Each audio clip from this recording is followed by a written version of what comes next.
Was it what I expected? Yes and no, explained Madam Web director and co-writer S.J. Clarkson as we discussed the Marvel superhero action adventure. There were elements of it that were incredible, and you were like, wow, I'm on this big movie set and get to do all these amazing visual effects.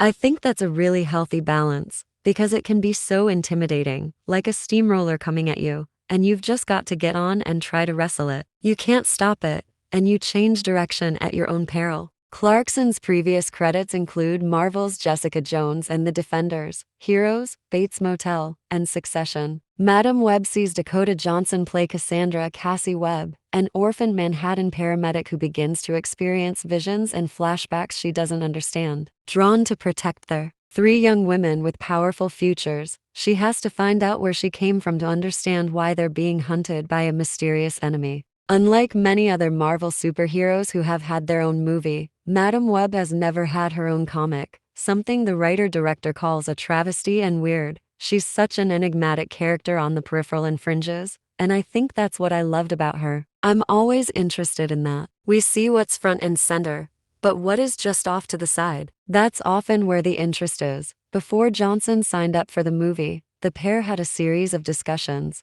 We sat down, talked about it, gave her some of my film references, and talked through sort of how I saw it, Clarkson explained. I think it was because I wanted it to feel grounded and relatable that she was in. She was worried about it being too fantastical, and I said, look, I don't know what to do if it's that, but I think I know what to do this way. The collaboration started. When it came to influences in Madam Web, the filmmaker knew she didn't want to make what she felt was just another superhero movie. So I she didn't embraced set a out to different do genre anything for specifically ideas, other than I knew I wanted to make a psychological thriller, she explained. I wanted to make a film, but not think about it as real traditional filmmaking in the true sense of the word, but more of a situation where we happen to have this wonderful sort of universe and sandbox to play in.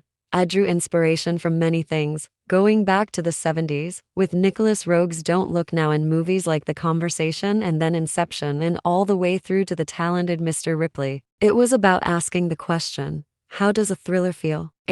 Madam Web, which lands in theaters on Wednesday, February 14, 2024, is set in 2003. It's a You time don't realize Clarkson that when felt you're she knew thinking the well visual and effects embraces with budget is period going on props and a changing soundtrack cars that that includes includes tracks screens from the that are time, flashing. including But it was a Britney time Spears that was talks fun and very apt for a exciting. spider It is bite movie. certainly How I remember it, which was my youth. There was a vibrancy and fun, and the music in Madam Web did so much. There also wasn't the surveillance capitalism that there is today. That was a conscious effort on our part to make sure that it was only the villain that had any of this technology, and that for everyone else, it was like, well, we know you can track things, and there are cameras around, but not to the extent that it is today. You couldn't tap into it as that option didn't exist. It was quite liberating because it meant you could tell the story without everybody getting on their smartphones. Thanks for watching. What you think about this movie? Let me in comments.